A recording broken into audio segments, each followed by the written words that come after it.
Hello guys, welcome to my YouTube channel और Mukesh बर्थुनिया YouTube channel में आपका हार्दिक स्वागत है। और आज हम घूमने जा रहे हैं चित्तौड़गढ़ के सबसे खूबसूरत महल, रहस्यमय महल और डरावने महल में। तो अब हम जा रहे हैं रतन सिंह महल में। ये सामने आप जो तालाब देख रहे हैं, इसको रत्नेश्वर तालाब कहा जाता है।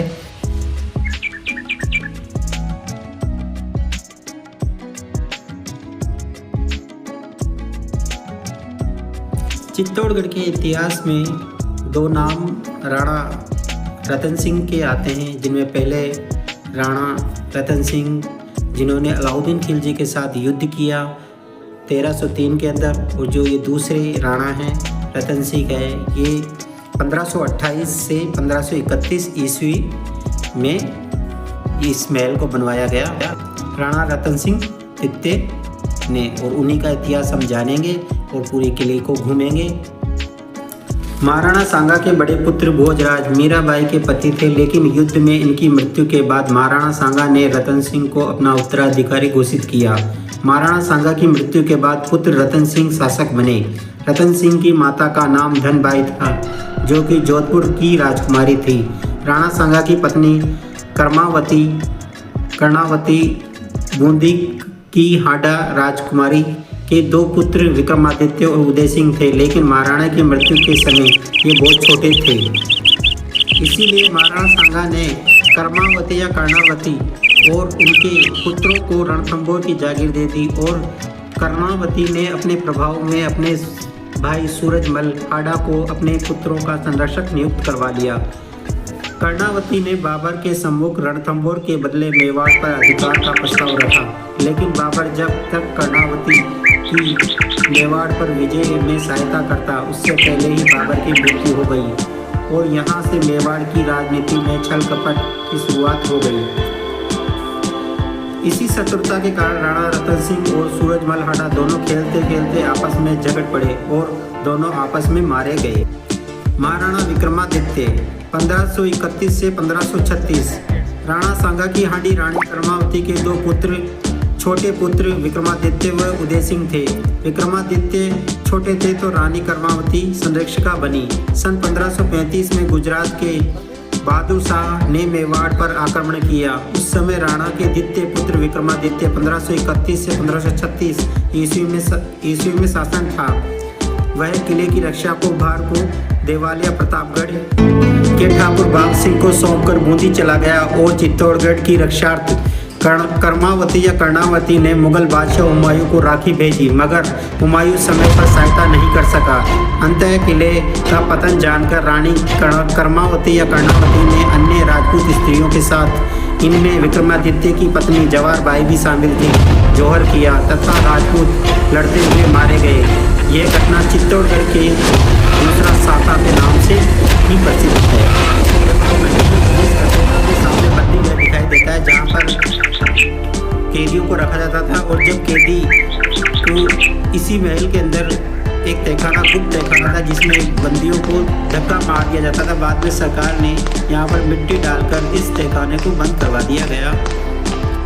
जब हम यहाँ पर आ रहे थे तो हमारे जो यहाँ के जानकार थे, उन्होंने कहा था कि इस महल में ज़्यादा देर नहीं रखे। इसके बाद में जब हम यहाँ के गेट मैन से ये बात हमने पूछी कि ये इसमें कोई दिक्कत है या कोई हमें इस तरह की कोई परेशानी होने वाली, तो उन्होंने कहा कोई दिक्कत नहीं है, आप आराम से किले को घूमिए। लेकिन जब हम किले के अंदर प्रवेश करते हैं तो वाकई में किला बहुत ही डरावना लगता है और बहुत ही रहस्यमय लगता है। ऐसा लगता है कि ये किला कहीं ना कहीं एक अलग तरह का रहस्य इसमें दिखाई देता है। रहस्यमय, जैसे जैसे आप अंदर जाते रहते हो, ये किला और ज़्यादा रहस्यमय हो जाता है और ज़्यादा डरावना लगता है। और इसी कारण यहाँ पर बहुत कम लोग यहाँ पर आते हैं, और वैसे भी ये किले के अंतिम छोर पे है, तो इस वजह से यहाँ पर बहुत कम लोग इस किले को देखने पहुँचते हैं। और ये किला काफ़ी पुराना हो गया तो जर्जर भी हो गया। इसके अधिकांश महल के हिस्से टूट गए, क्षतिग्रस्त हो गए। इसी कारण लोग भी यहाँ पर आना कम पसंद करते हैं, लेकिन जो इतिहास को समझना चाहते हैं, जानना चाहते हैं, जो वाकई घूमने आते हैं, तो वो ज़रूर यहाँ पर आते हैं और रतन सिंह महल को देखते हैं। आप भी अवश्य आइए और रतन सिंह महल को देखिए, बहुत ही खूबसूरत ये किला है। ये सामने देख रहे हैं जहाँ पर रानियाँ बैठ के स्नान किया करती थी। तो ये रानियों का बाथ टब हुआ करता था जहाँ पर रानियाँ स्नान किया करती थी। जब हम महल में जाते हैं तो एक के अंदर एक हमें रूम्स देखने को मिलते हैं और यहाँ पर बहुत ही ज़्यादा अंधेरा रहता है। तो ये किला इसीलिए बहुत ज़्यादा डरावना भी लगता है और पता नहीं चल पाता कि हम कहाँ पर जा रहे हैं, हमें किधर जाना है, इस तरीके से। तो ये जब हम एक रूम के अंदर प्रवेश करते हैं तो फिर आगे जो महल का आगे का हिस्सा आ जाता है और इस तरीके ये महल बहुत ही रहस्यमय और डरावना होता जाता है। बहुत कम लोग होने की वजह से यहाँ पर हमें बहुत ही डरावना महसूस हुआ, अलग से ही इस तरीके की हमें लगा। तो हम यहाँ पर 2-3 ही व्यक्ति थे तो वो भी हम यहाँ पर इस महल को देखने आए हैं। तो बहुत कम लोग यहाँ पर देखने को आते हैं। महल काफ़ी खूबसूरत है, बहुत ही खूबसूरत बनाया हुआ है और यूनेस्को के द्वारा यहाँ पर भी इस महल को दोबारा बनाया भी है। बहुत अधिकतर इससे जो क्षतिग्रस्त हो गए थे उन्हें को पुनर्निर्माण और पुनरुद्धार भी यहाँ पर किया गया है। ये जो महल आगे देख रहे हैं ये रानी का महल है जहाँ पर अंदर रानी रहा करती थी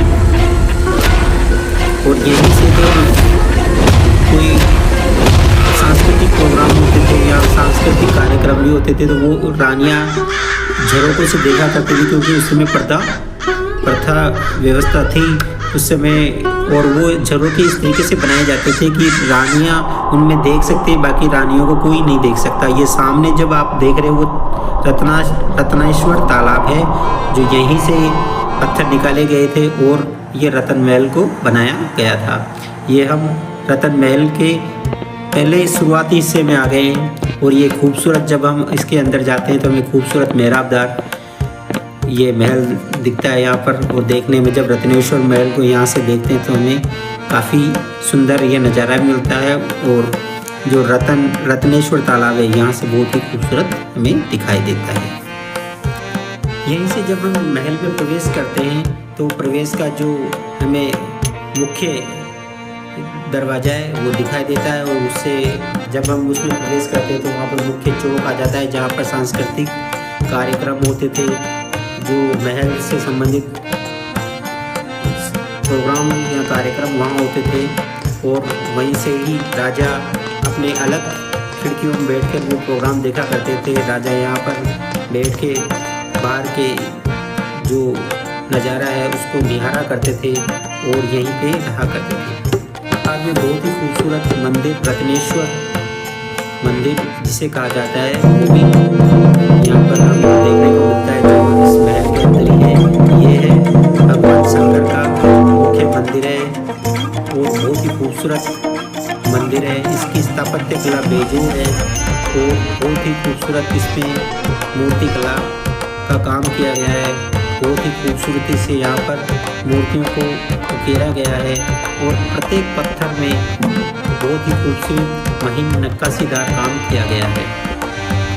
और इस महल में आक्रांताओं के द्वारा बहुत ही नुकसान पहुंचाया गया है, क्षतिग्रस्त किया गया है। यहाँ की प्रत्येक मूर्ति और प्रत्येक हिस्से को अलाउद्दीन खिलजी और अन्य जो मुगल शासक थे उन्होंने नुकसान पहुंचाया। यहाँ पर प्रत्येक हिस्से को क्षतिग्रस्त किया गया, जैसा कि हमें चित्तौड़गढ़ के हर हिस्से में देखने को मिलता है। तो इस खूबसूरत मंदिर को भी जगह जगह से क्षतिग्रस्त किया गया, प्रत्येक मूर्ति को क्षतिग्रस्त किया गया, प्रत्येक हिस्से को ख़त्म किया गया। मुकेश बर्थडे यूट्यूब चैनल को लाइक कर लीजिए, शेयर कर लीजिए और कमेंट करके हमें बताइए कि आपको हमारा रत्नेश्वर जो महल है या रतन सिंह महल है वो कैसा लगा। रतन सिंह जो मंदिर है वो भी आपको कैसा लगा तो हमें कमेंट करके बताइए। और रत्नेश्वर जो तालाब है वो आपको कैसा लगा। हमने पूरा रतन सिंह महल आपको घुमाया। तो आप हमारे चैनल को लाइक कर लीजिए और शेयर कर लीजिए, कमेंट करके बताइए कि आपको हमारा व्लॉग कैसा लगा। Bye, thank you.